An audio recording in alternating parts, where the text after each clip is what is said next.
Hey guys, so for today's video, we are going to talk about how we're gonna get you set up for success in this credit card points hobby. And we're starting right now.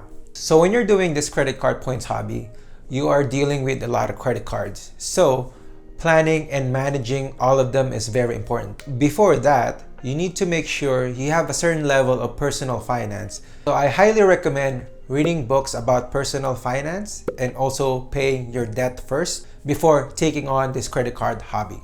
So I will be giving you guys some free resources to set you up for success.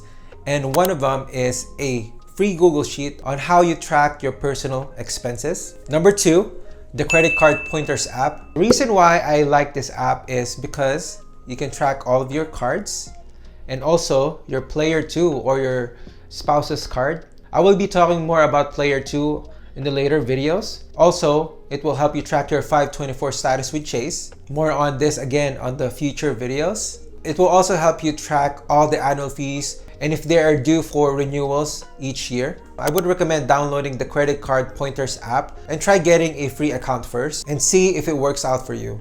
So what I have right now is I have the lifetime membership. If you do get the lifetime membership like I did, you only pay once and that's it. And you don't need to pay extra fees after that, which is cool. So another resource that I would recommend you guys is the Award Wallet app. So why do I like this? It is mainly because you can put all of your credit card points and there's an option there where you can put how much points you have on a certain bank. This way, you will know how many points you have, with Chase, with American Express, with Citi, Capital One, etc.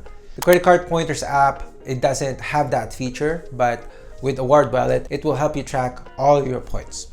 I'm also giving you guys a free download for the credit card points sheet. So this is a great way of manually inputting all of your credit cards, when you applied for it, the annual fees, the offers you got, signing up for that card and all that good stuff. So it's just nice to have another copy of it online besides putting everything on the app.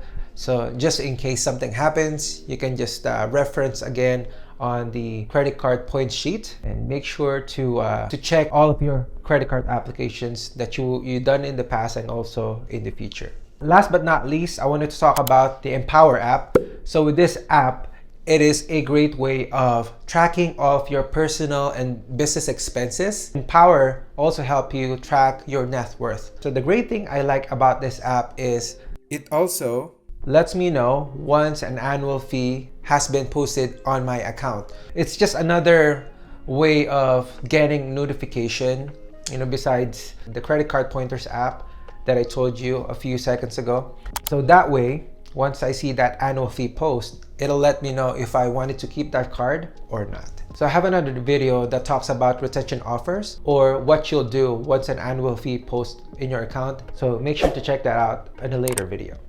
So that's it for today's video. If you've learned something, make sure to hit like and subscribe, and I'll see you on the next one.